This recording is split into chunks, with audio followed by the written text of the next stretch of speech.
It's time to take a ride on the Steelers Afternoon Drive with our co-hosts, Alan Saunders and Zachary Smith.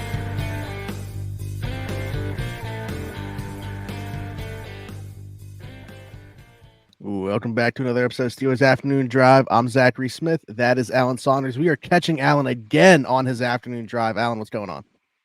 Just leaving Acrisure Stadium here on the beautiful, scenic north side of Pittsburgh. Ridge Avenue. You know, very scenic. A nice little bit later of an episode. If you guys are watching or listening to this, obviously you can tell by the upload time. Mike Tomlin speaking after the joint practice today. We'll get through all of that. Andy Weidl also speaking today. Let's start with the joint practice, though, Alan, between the Steelers and Buffalo Bills. Big picture, what were your takeaways from this joint practice? Man, it was my first time doing one of those, and it was really interesting. I was excited about it. And that's a hard thing to cover. There is a lot going on. It's like, okay, this isn't groundbreaking stuff here, but there are two football teams on the field practicing at the same time. I kind of knew that's what was happening when I got into it, but when you see it, it's like, when it's just the Steelers, there's still a lot going on in training camp. Like, it's hard to watch everything. When it's two teams, I just felt like I was like, what should I be looking at? Like, there's just so much happening at once. It was kind of difficult.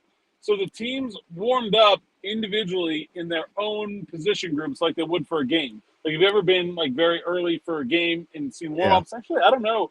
Can you get into the game while warm-ups are happening? The fans? I've seen them warming up before. Unless there's something that like even before the warm-ups that I see, then yes, I've seen them warm up.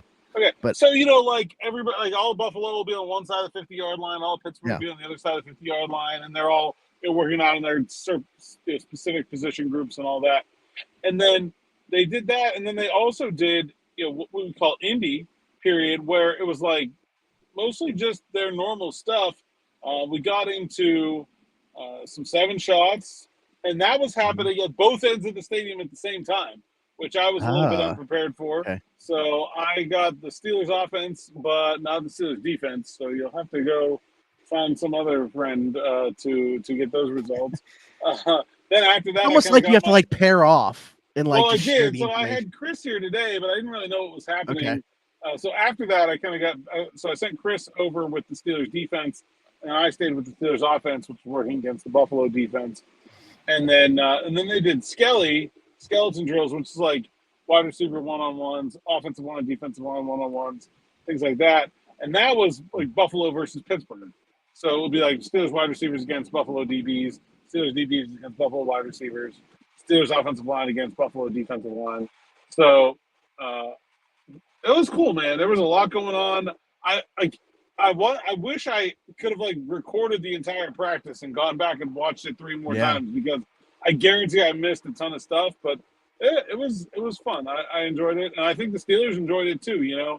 I was hear from Justin Fields after the game about just being good to hit, play against somebody else. Talked to Tykeem Doss, who was like, man, that was fun. Like, you actually get to hit somebody, and it was a good. I think everybody really enjoyed it. I get the sense they might be doing this again as soon as next year. So I asked Mike Tomlin about that, and he kind of gave me that sort of patented Mike Tomlin half smile wink. I'm not going to answer your question, but I see you there with your good question. Yeah. It's probably headed in the right direction. So you mean specifically with Buffalo as well? Yeah. I think I mean, they have to wait and see how the preseason schedules need to line up. But I get the feeling we may be doing one of these in Buffalo next year. That'd be cool. Okay, so just other than you getting to experience that for the first time, from a player standpoint, what you were able to see, was there anybody that stood out in a big way? I thought the Steelers' offensive line as a whole really stood out to me. No Nate Herbig today. Zach Frazier working with the ones. But I thought that's a really good Buffalo defensive line, and I thought they really stood out in a good way. There was, they weren't really pressured that much. They handled blitzes. They passed guys off. Broderick Jones was standing up Von Miller. Russo did beat Dan Moore one time for a sack in the 7 shots period, but they're pretty few and far between, man. I think the Steelers' offensive line looked really good, and the pass protection, and then the running game.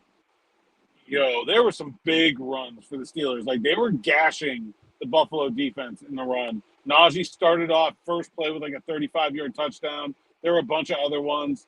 I thought that was a really encouraging sign for that Steelers running offense and the offensive line in general. Like that, we talked maybe just yesterday about how that's a young unit and we don't really know how good they're going to be right away.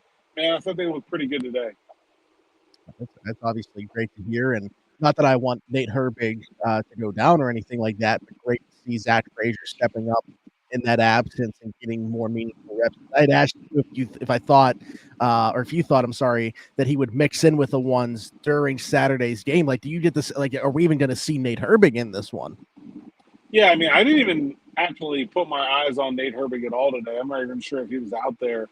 It seems like that injury might be, trending towards something more significant. I'd be pretty surprised if we see Nate Herbig play on Saturday. Same thing with Roman Wilson.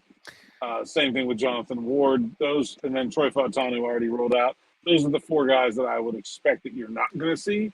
I think you may see everybody else though.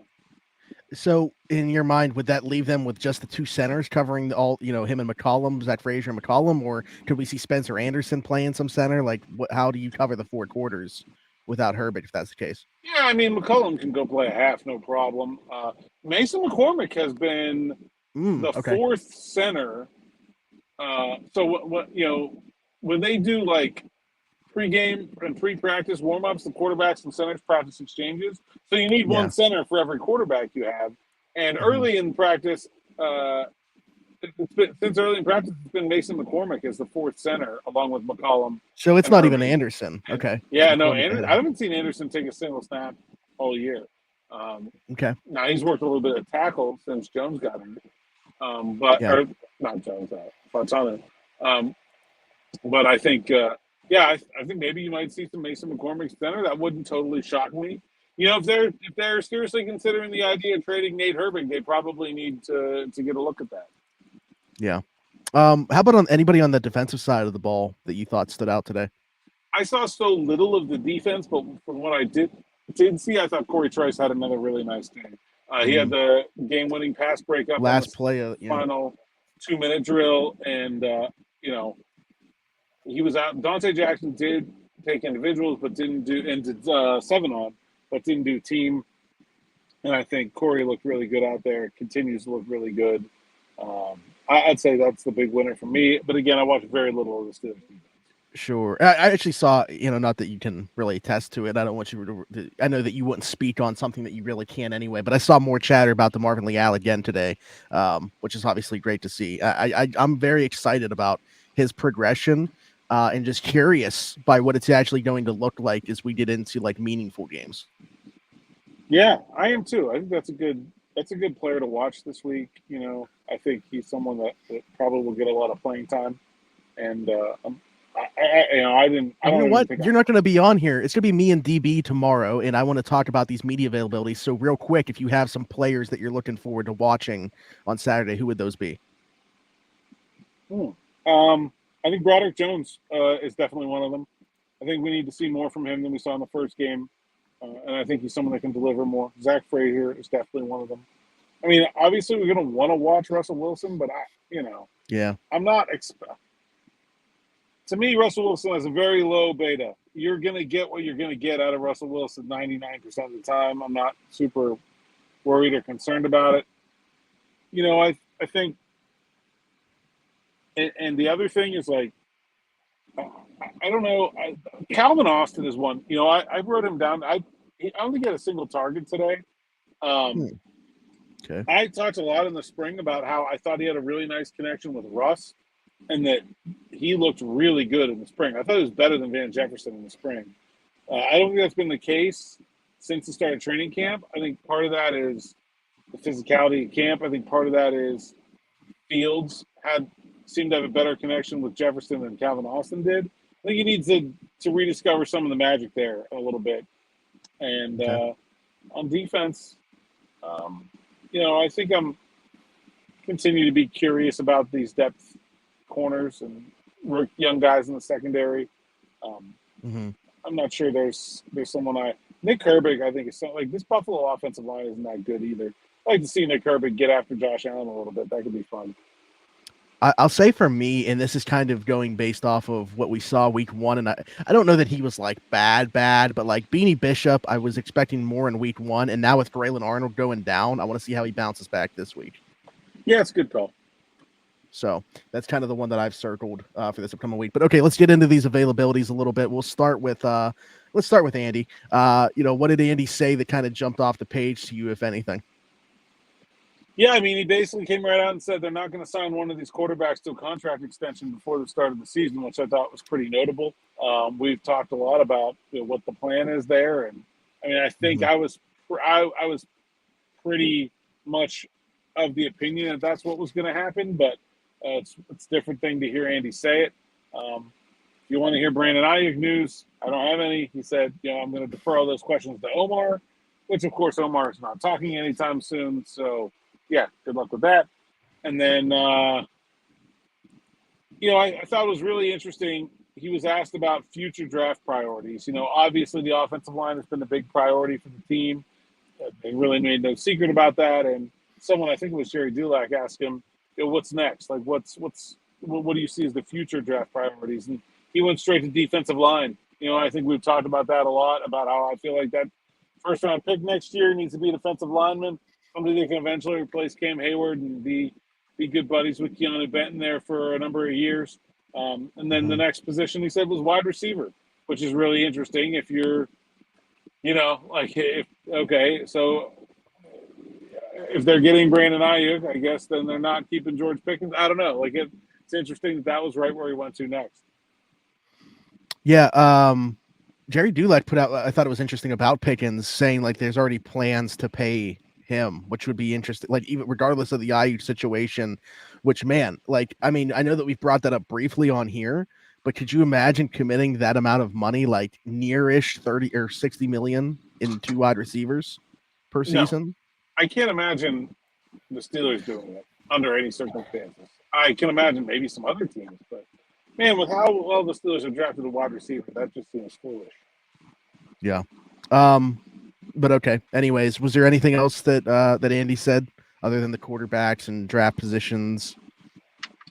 No, it's interesting. Somebody asked him about. I'll make the transition this way. Somebody asked him about Broderick Jones, and he said, "Yeah, the plan is for him to eventually be the starting left tackle," which has sort of been the company line for a while now. And then I asked Mike Tomlin, has the injury to Troy Fautanu changed the plan for Broderick Jones at all? And he said, I don't know that it has. And then, so Broderick Jones played all right tackle today. I still don't really feel like I have a firm understanding of what, I didn't understand it. I talked to Pat Meyer, then I understood it. Now I'm back to not understanding it. How can you say that Pat Meyer said you're going to see Broderick Jones out there at the left tackle? We want to see it. And now, since Troy Fautanu has gotten hurt, I have not seen Broderick Jones take a single rep at left tackle and say that hasn't changed the plan. I don't know. Something there's not adding up. Yeah, if they were so committed to him getting those reps on the left side, like why couldn't you have Dylan Cook getting the reps? Like even if it's not going to be Dan Moore, right? Like, I mean, just getting him more acclimated on that left side. It's just not so like Dan Moore's going to spontaneously combust if he plays a couple snaps at right tackle. Like, I understand that's the way they're going to use him this season, but God, it can't be the worst thing in the world to throw him over there. Like, I don't understand. Yeah. Yeah, I don't know. I mean, yeah, either of those options, but like the Dylan Cook thing too, right? I mean, wouldn't you agree with that? Like, yeah, absolutely. I mean, I think they've been working Dylan Cook at both sides all training camp. They've been using him as an extra tight end all training camp. They're very clearly grooming Dylan Cook to take over as the swing tackle at some point in the future. So, like, how could it hurt him to get some elevated reps? I don't know. It just doesn't make sense to me. I don't really get it. You said you need to have another conversation with Pat Meyer. I think that does need to happen at some point. Hopefully, we can gain a little bit more clarity in terms of what's going on there. But let's see. Next time Pat Meyer will be available to the media is the bye week. So I don't seriously think that's happening. Yeah. Man, even you couldn't like request. I mean, theoretically I could, but it's pretty few and far between. Yeah.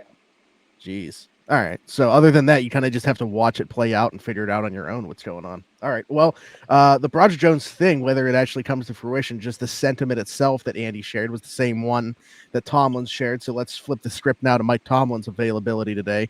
What were your takeaways from that? Russell Wilson's going to start in this preseason game, and all the starters are going to start in this preseason game, and the starters are going to play about 4 series, give or take. So that was the big news. I pretty much what I expected. 4 series, that's roughly a quarter. I kind of figured you'd see a quarter out of the first team. I'm not sure that you're going to see Russ go the full distance with the first team. We may see Justin Fields come in while the rest of the first team is still out there. But you're going to see Russell Wilson out there for at least a couple series. And then I think you're going to see a good bit of Justin Fields. And he didn't rule anybody out except for Troy Fautanu. So yeah, I was just saying, are we even getting like TJ and Cam and stuff for that duration? I think so. Like, I do think you're going to see, again, probably just like Russ. I think you'll see guys like TJ, Cam, Isaac, Minka Fitzpatrick. They may get 1 series or 2 series, and then the starter with the starters, and then guys like Casey, Spencer Anderson, Herbig, then come and replace them with the rest of the ones out there. But yeah, it seems like everybody. Okay. So in the case, and you said this within that, because I was going to ask, my next question was going to be, with the starters playing 4 series, starters in quotes, that could mean Justin Fields getting series within that first 4 with the starters though as well. Yeah, I wouldn't say that Russell Wilson is definitively going to play 4 series. Just especially the guys that have not played yet. I expect them to play less than the rest of the starters. Guys like Pat Freiermuth, you probably see a whole first quarter, but not maybe guys like Russ, TJ, Sam Olive, Cam, Minka, Queen, and then Highsmith and Jackson. Still limited today in practice. I know he didn't rule them out, but I'm going to say probably not very likely they're going to play. Okay. That was kind of going to be my next thing was, has there been, when he talked today, was there any conversation about any injury updates? No, he gave 0 updates whatsoever. In fact, other than acknowledging Nate Herbig is injured, didn't give any update on what his injury is or how long he may be out. The injured guys are, there's not that many. It's Fautanu, Roman Wilson, it's Jonathan Ward, it's Herbig, Highsmith, Dante Jackson. DeMarvin Leal practiced today, Keanu Benton practiced today. Those guys look healthy. That's kind of the whole list. Okay. That stuff aside, the preseason game or injury stuff, was there anything else that Tomlin talked about today? Nothing really that I think jumped off the page for me. Or still related to injury wise though, is there just when can we expect some type of update on Cole Holcomb at this point? Yeah, somebody probably should have asked Mike about that today, but nobody did. I assume we'll see him when we get back to the South Side, and then someone can just ask Cole what's going on, and then we should figure it out. Gotcha. Okay.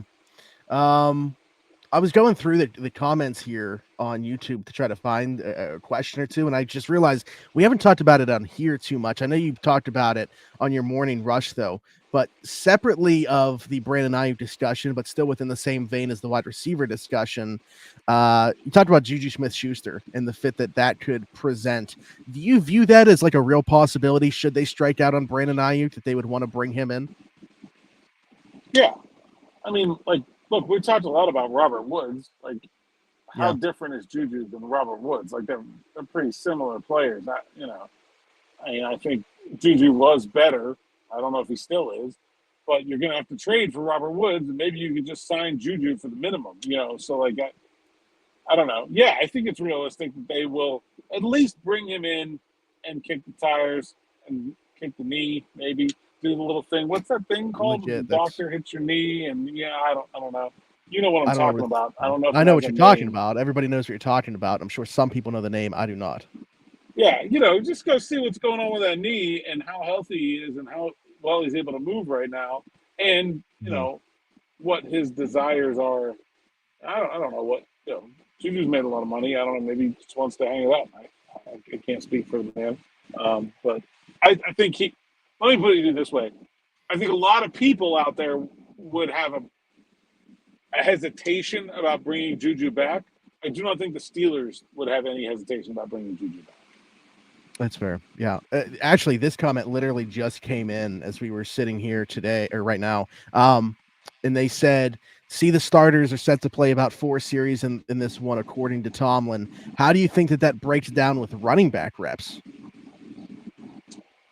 Just like you're going to see in the regular season. I think you'll probably see Najee Harris and Jalen Warren get about 50-50 reps with Jalen. About Harris will get maybe 66-33 carries because most of Warren's reps will come. Warren will dominate the obvious passing situation reps. I think that's what we're going to see this year, and I think that's what we'll see out there with the first team. You won't see either of those guys working with the second team. There's 2 first-team running backs, and the second team will start with LaMichael Pirine, who I thought was pretty good today, by the way.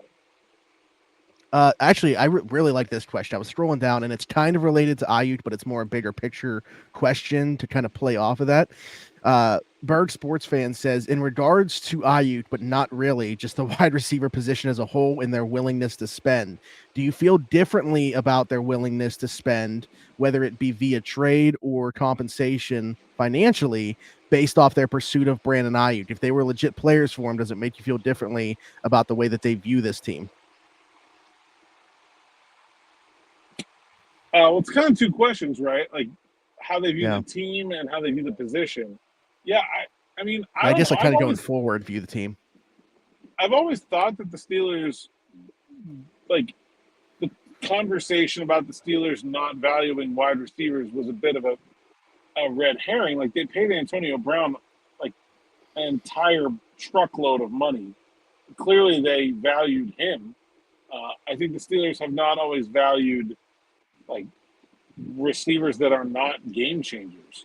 I think that that's the thing. I think when you look at a position and its value, like everyone acknowledges that Patrick Mahomes is worth what he's getting paid.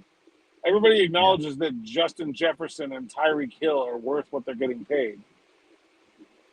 Where teams are going to be picky or less picky is down the line. Do you think the Tua deal is a good deal? Do you think the Jordan Love deal is a good deal? Do you think Calvin Ridley's contract is a good contract? Do you think somebody really overpaid for some non-superstar player at that position because the superstars who carry a lot of value, rising tide lifts all boats, right? Like they drag the salaries up and then everybody else follows, but everyone else doesn't always deserve to follow. And so, the Steelers have never been picky about paying superstar players superstar money. DJ Watt gets paid like a superstar. Minka Fitzpatrick's one of the highest paid safeties in the league. They paid Ben very well. They paid AB very well. They made an offer to make Le'Veon Bell the highest paid running back in NFL history. They don't care about paying those top guys. Where they're going to be stingy is, in certain circumstances, is in that when you fall out of the first tier. And so I don't really, other than I think they think Brandon Aiyuk is a top-tier wide receiver, I don't think that really changes anything for me about the way the Steelers perceive the wide receiver position. In terms of the way the Steelers perceive their own team, I think it kind of paints a picture of a Steelers team that thinks it's a lot closer to winning something than I think they are. That's for sure. Now, are they right? I don't know. I don't think they are, but that is the kind of move you make when you are close to winning something, and I don't think they particularly are, so maybe we disagree about that. Yeah, this question did get my mind going, though, just for the first part of it, really, more so than the second part with what you're saying about the state of the team and where they are. Just because if they were willing to commit these resources, and not saying that they wouldn't for a top-end wide receiver, though, anyway, it kind of makes me wonder, is there a pivot for them? I don't know that there's another receiver out there immediately right now like this, but but just for the future, keep this on your mind that they were willing to give this contract to this player going forward. And again, maybe they turn around and it's George that they decide to build their pass game around, when he's doing extension, and we don't see them pursue another receiver of that level, and they'll go through the draft for the secondary guy. But yeah, I mean, I thought it was a good question because it raised the point about the Aiyuk thing that we hadn't really touched on yet. Yeah, I think George is a good example of this. Like, I mean, it's one thing to say that, like, Brandon Aiyuk is a top 7 wide receiver, top 10 wide receiver in the NFL. Mm-hmm. Like, he's going to get paid $30 million a year. Okay, well, where's George Pickens on that schedule? And is like, just because the top ones are worth 30 doesn't mean the next tier are automatically worth 27. Like, that's not the way it works, Right. I don't know how the Steelers are going to value George Pickens, or if they're going to want to sign him to extension. Certainly, I believe that they have, done some due diligence on the start of negotiations and put some plans together on what a contract might need to look like if they do want to sign him. But I don't know. I mean, to me, this pursuit of Brandon Aiyuk is a certain sign that they're thinking that either George Pickens is not long for this team, or that George Pickens is not the kind of player that can do it all by himself, and we need to go get someone else. Yeah, I mean, pivotal year coming up for George Pickens, and that goes without saying. Yeah, we'll see how he handles this in all facets, on and off the field. Very excited, if I can use that word, to see how it's going to go down for him. Alan, anything else? No, man, I don't think so. Wow, we're done already. I'm still a lot farther from home than I usually am. That extra, you don't think it's that much farther from the stadium than it is from the south side, but man, well, we're about way to go still. We're about 3-ish minutes shorter than we normally are as well on the episode. Okay. So fair enough. So there you go. Alan, it will be DB and myself tomorrow, so no you on the Steelers afternoon drive. But where can the people find you? I may join. I haven't decided that I will not be here. Oh, okay. All right. For sure, me and DB. Maybe Alan. Yeah, which is what the people want to see. Let's be honest. Like, DBs are. Yeah, mm-hmm. He's the moneymaker of the group here, clearly. And then I'll have a morning rush tomorrow. No practice tomorrow, and then Saturday, you and me post game, or maybe somebody else. I don't know. We're still working through the mechanics of the post game. See if we can get that ironed out a little bit from last time. But it's new to us. It's preseason for everyone, Spendy. It's preseason for everyone. Yeah, we're just getting the reps in right now. Right. On socials, but we are not holding anybody back. No one is ruled out from the Steelers Now crew. Oh, Chris will be there too. That's right. We'll have there you go. additional members of the Steelers Now team. It's been really fun having Chris around. He's covered a lot of stuff over the years, but never been like he's out in Philly. He lives in Philly now, yeah, but he used to live in Pittsburgh. And when he was in Pittsburgh, he covered a lot of high school sports for us at PSN. Covered the Duquesne football for us at PSN, and has been working with Steelers Now for a really long time, 3 or 4 years, I think. Yeah. So a lot of people that have been familiar with the site have probably seen that name, but didn't have a face to put it to. Honestly, like a number of people in the press room today, like Mike Jackson, who's the cameraman for WTAE, was like, "Are you Chris? Like, it's so good to meet you. Like, I read all your stuff all the time." So that was cool. It's been good. Chris does really good work. A really valuable part of the team. Couldn't honestly do it without him. And happy for him to get to do this stuff. If you haven't seen it, Chris and I are in the practice report. Just one video up in the YouTube channel there. Make sure to check that, and you can follow him out. I think he's C Ward 94. Maybe there's an underscore in there somewhere. I don't know. I'm bad with underscores. Did you even say your socials? I don't even know. You said the content that's on the channel. I don't even know if you told the people they could actually find you though. Saunders_PGH on X, Instagram, and TikTok. PGH Steelers Now is the site's account. SteelersNow.com. Promo 10 friggin' bucks. Steelers Now Plus for a whole year. $10. $10. There you go. It's nothing. It's one chump change. trip to Wendy's. That's what I'm asking. I like that you're going to consistently use Wendy's as the fast food place for this. Wendy's is my consistent fast food place. Okay. That's my. I mean, like I enjoy some variety, but Wendy's is where it's at. Also, like it can't be Chipotle is way more than $10. So yeah, I can't use that one. Chick-fil-A right on the borderline there. You can get out of there at $10, but I probably don't. So I also really like that we ended up stretching this to 30 minutes anyway, just talking about nonsense at the end of this episode. Chris Ward's handle, CWard_94. There is an underscore in there. Anyways. Like, subscribe, hit the bell for notifications here on the YouTube channel, and follow us on TikTok, Steelers Afternoon Drive.